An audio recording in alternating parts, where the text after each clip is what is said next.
अस्सलामु अलैकुम वरहमतुल्लाहि वबरकातुहू। मैं सज्जाद सरफराज, जमात नहूम की फ़िज़िकल साइंस सबक 1।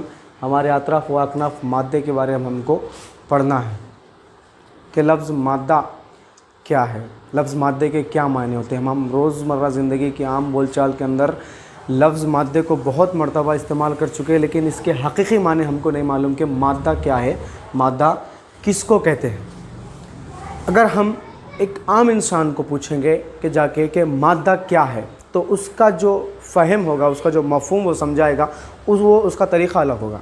अगर यही लफ्ज़ मादे के माने अगर हम किसी साइंटिस्ट को पूछते हैं जाके कि, तो उसका मफ़हूम अलग होगा। हम दोनों के मफ़हूम को अगर कंपैरिजन करें कि साइंटिस्ट और एक आम इंसान दोनों का मफ़हूम लफ्ज़ मादे को लेकर क्या है, कि दोनों का जो ख़ासियत होगी बोलने की वो अलग अलग होगी। कि आम इंसान अलग सोचेगा कि मादा किसको कहते हैं, और एक साइंटिस्ट जो होगा वो अलग सोचेगा कि मादा किसको कहते हैं। अगर मैं आपको बोलूं कि हम पिछली जमात हश्तुम के अंदर बहुत मरतबा पढ़ चुके हैं, धाते अधाते पढ़े हम, मसनवी रेशे पढ़े हम, तुरशे और असास पढ़े। ये सारी की सारी चीज़ें अगर मैं बोलूं तो ये सारी की सारी चीज़ें मादा है। हर वो चीज़ जो दुनिया के अंदर मौजूद है वो मादा है। एक आम ज़बान में मैं तारीफ़ अगर ऐसी करूं कि हर वो चीज़ जो दुनिया के अंदर पाई जाती है, हर वो चीज़ दुनिया के अंदर मौजूद है, वो सारी की सारी चीज़ें क्या है, मादा कहलाती है। लेकिन साइंसी इस्तिलाह के अंदर अगर मैं लफ्ज़ मादे की तारीफ़ अगर करूं तो वो इस तरह से होती है कि दुनिया की हर वो चीज़ जो जगह घेरती है और कमियत रखती है, मादा कहलाती है। दुनिया की हर वो चीज़ जो जगह घेरती है, जगह घेरती है और कमियत रखती है, जगह घेरती है और कमियत रखती है, मादा कहलाती है। ये मादे की तारीफ़ साइंसी इस्तिलाह के अंदर होगी कि वो चीज़ जो जगह घेरती और कमियत रखती है वो मादा कहलाती है। इस तारीफ़ से मेरे को और एक तारीफ़ याद आ गई कि जगह का घेरना, यानी किसी शय की जगह का घेरना। कोई शय जगह घेरती है तो क्या कहलाती है।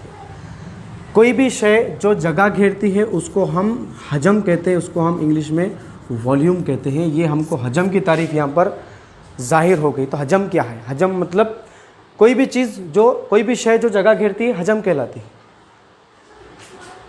अब ये तारीफ़ से मैं मादे की तारीफ़ शॉर्ट और स्वीट अंदाज के अंदर इस तरह से लिख सकता हूँ कि हजम प्लस कमियत, ये दोनों का मजमुआ मादा कहलाता है। यानी कि मादा वो चीज़ होती है जिसमें हजम भी हो तो जिसमें कमियत भी हो, वो मादा कहलाती है। अगर कोई एक चीज़ दोनों में से नहीं है, यानी हजम है कमियत नहीं है, या कमियत है हजम नहीं है, तो वो शय मादा नहीं हो सकती है। दोनों शय का होना ज़रूरी लाजमी है कि हजम और मादे की, हजम और कमियत मादा कहलाती है। ये हो गया मादे की तारीफ़। नेक्स्ट है मादे की हालतें। मादे की हालतें कितनी हैं? मादे की 3 हालतें होती हैं, एक ठोस, माया और गैस। ये तीन हालतों के अंदर मादा पाया जाता है। अब जाहिर सी बात है, दुनिया के अंदर ऐसी बहुत सारी शय है जो ठोस भी होती है, जो माय भी होती है, जो गैसें भी होती है। कोई एक शय जो दुनिया के अंदर जो 3 भी हालतों के अंदर पाई जाती है, जिसको आम ज़बान में हम जानते हैं, रोज़मर्रा में इसको इस्तेमाल भी करते हैं, वो है पानी। पानी जो है वो मादे की तीनों हालतों में पाया जाता है। ये एक ऐसी शय है जो 3 हालतों के अंदर पाई जाती है। पानी ठोस हो, बर्फ़ हो जाता है, माया और जिसको हम इस्तेमाल करते हैं। अगर वो पानी आबी बुखारात बन जाए तो वो गैसों की शक्ल इख्तियार करके हवा में उड़ जाता है। तो पानी एक ऐसी चीज़ है जो 3 भी हालतों के अंदर पाया जाता है। और भी बहुत सारी चीज़ें हैं। लकड़ी है, ठोस हालत है, ये भी एक मादा है। पेन है, किताब है, ये चॉक पीस जो है वो भी मादा है। चॉक पीस भी ठोस हालत में पाया जाता है। पेट्रोल है, माय हालत में होता है। दूध है, माय हालत में होता है। पानी है, ये भी तीनों माय हैं। लेकिन अगर हम इनकी खासियत के बारे में अगर जाकर देखें कि माय की खासियत, दूध की खासियत, माय की खासियतों में दूध की खासियत और पानी की खासियत में चेक करें तो दूध और पानी की खासियतें अलग अलग होती। पेट्रोल और दूध की खासियतें अलग अलग होती है। गैसों की खासियतें अपनी अपनी अलग होती है। मादा 3 हालतों में पाया जाता है, ठोस, माया और गैस। इन तीनों की खासियतें अपने अपने शय के लिहाज पर मुनस्सिर होती है। अब रहा सवाल ठोस, मायात और गैसों की खुसूसियत के बारे में हमको पढ़ना है, किस तरह से इनकी खासियत पाई जाती है। खासियतों को पढ़ने के लिए एक चीज़ का होना ज़रूरी है कि ठोस का हजम और उसकी शक्ल। ठोस का हजम और उसकी शक्ल, इसको मैं मिसाल के ज़रिए समझाऊंगा कि ठोस का हजम और उसकी शक्ल क्या होती है। हजम और शक्ल, एक मिसाल है, छोटी सी मिसाल, एक किताब है, एक किताब को मैं सेल्फ में रखा, तो जाहिर सी बात है कि किताब एक मादा है, मादा जगह भी घेरता है और कमियत भी रखता है, तो जाहिर सी बात है शेल्फ में एक हिस्सा जगह ले लेगा। अब वही किताब को मैं टेबल पर रखूँगा, टेबल पे भी वही किताब उतना ही हिस्सा लेगी जितना वो सेल्फ के अंदर ली थी। इसके अंदर कोई फ़र्क आपको डिफरेंस नहीं होगा। ऐसा तो नहीं होना कि सेल्फ में रखने के बाद किताब मोटी हो जा रही, टेबल पर रखने के बाद वही किताब दुबली हो जा रही, ऐसा तो नहीं हो रहा ना, पतली हो जा रही, ऐसा तो नहीं हो रहा ना। अगर ऐसा हुआ तो वो ठोस नहीं होगी, वो फिर मादा नहीं कहलाएगा। अगर लेकिन ऐसा नहीं होता, ये गैर ज़रूरी बात है। दोनों सूरतों में भी, सेल्फ में भी टेबल में भी, किताब जो होगी, किताब का जो हजम होगा, जगह घेरने का जो तरीक़ा होगा वो बराबर होगा, मसावी होगा, और किताब की शक्ल ना सेल्फ में बदलेगी, ना टेबल पर बदलेगी, ना फर्श पर बदलेगी, ना किसी जगह पर भी बदलेगी। तो इस तजुर्बे से एक बात ज़ाहिर होती है कि ठोस का जो हजम होता, यानी किताब एक ठोस है, तो जितनी भी ठोस शक्लें हैं, लकड़ी हो या चॉक पीस हो या कुर्सी हो या अलमारी हो, फ़ैन हो, कोई भी ठोस है होने दीजिए, सारी की सारी ठोस का जो हजम होता वो मुस्तकिल होता, कांस्टेंट होता, और उनकी शक्ल भी जो होती वो भी शक्ल भी मुस्तकिल होती है, शक्ल भी तब्दील नहीं होती है। तो ये तजुर्बे से एक चीज़ हमको ये नतीजा अक्स मिलता है कि ठोस का जो हजम होता है वो मुस्तकिल होता है, ठोस की जो शक्ल होती है वो भी मुस्तकिल होती है, कोई तब्दीली इसके अंदर नहीं होती।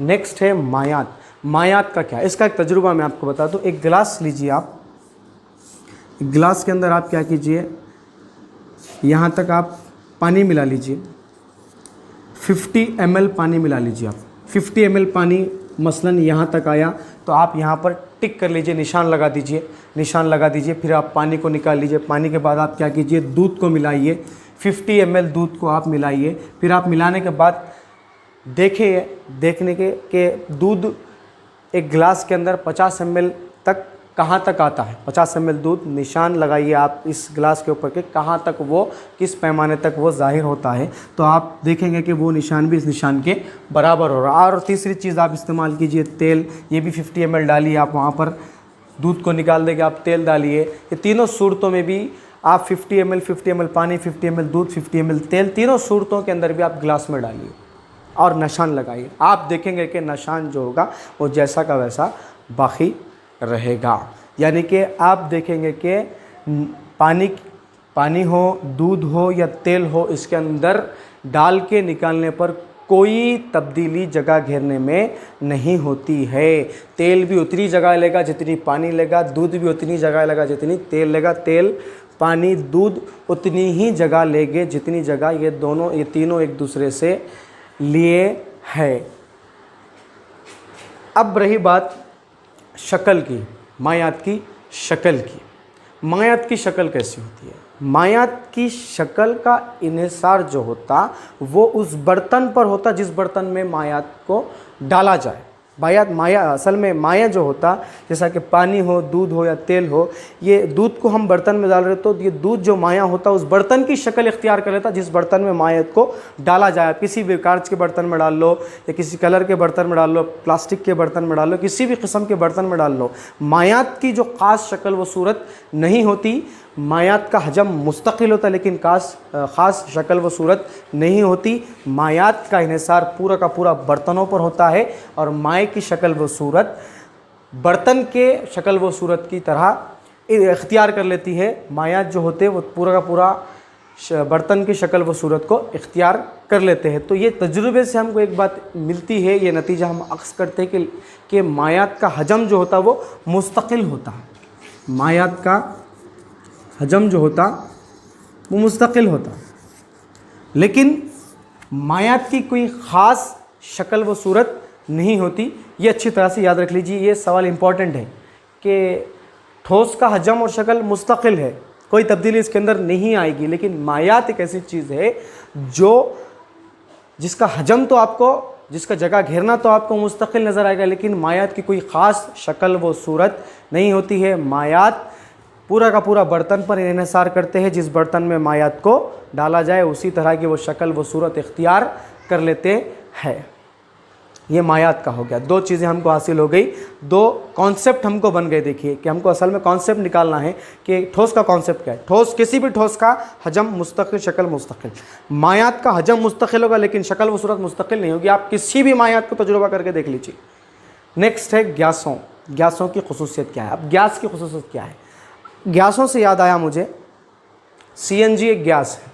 CNG एक कुदरती गैस है। आप देखे होंगे कि पेट्रोल पंप के पास CNG का भी पंप होता है। गैस को आजकल ये CNG गैस को बतौर ईंधन हम लोग इस्तेमाल कर रहे हैं, कारों के अंदर इस्तेमाल कर रहे हैं, बाज़ ऑटों के अंदर, बाज़ गाड़ियाँ भी CNG की गाड़ियाँ भी बाज़ निकल चुकी है। तो ये CNG क्या है? CNG एक गैस है। अगर मैं आपको सवाल पूछूं, एक सवाल दिया हमारी किताब के अंदर के CNG गाड़ियों में किस हिस्से में भरा जाता है? मसलन कार है, कार के किस हिस्से में? तो आप देखे होंगे कि बैक साइड में, जहाँ पर बैक साइड वाला हिस्सा होता है, बैक साइड में एक टाकी होती, उस टाकी के अंदर CNG गैस को भरा जाता है। CNG का इस्तेमाल उसके अंदर किया जाता है। अब रहा सवाल, गैस का कोई ख़ास हजम नहीं होता। गैस का कोई ख़ास हजम नहीं होता। गैस जो होती है वो जो जगह घेरने का अमल होता है उसका मुस्तकिल नहीं होता, वो हमेशा तब्दील होते रहता है। गैस चूँकि दिखाई नहीं देती तो उसकी कोई ख़ास शक्ल व सूरत भी नहीं है।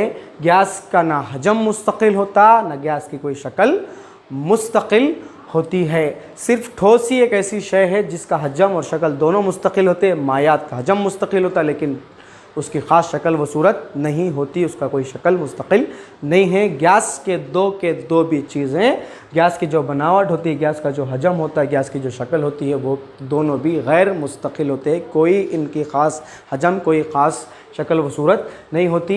ये हमारी आज की क्लास थी इतने पॉइंट्स पे। नेक्स्ट क्लास आगे एजाज़ पजीरी के बारे में देखेंगे। ये हमारे लेसन का एक पार्ट हो गया। मैं उम्मीद करता हूँ कि आज की क्लास आपको समझ में आई होगी। जज़ाकल्लाह।